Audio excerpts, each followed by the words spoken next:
बिस्मिल्लाहिर्रहमानिर्रहीम। अस्सलामुअलैकुम। कैसे हैं आप सब लोग? अल्लाह ताला से दुआ है अल्लाह ताला हमें और आपको खुश और आबाद रखे, आमीन। मैं आज आपको मैंगो लस्सी की रेसिपी देती हूँ।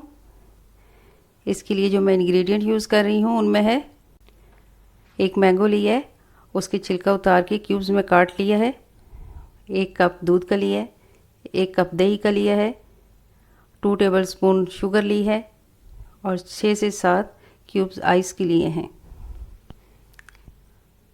सबसे पहले ब्लेंडर में मैंगो डालें, शुगर डालिए, योगर्ट डाल दिए, दूध डालूँगी, आइस क्यूब डालूँगी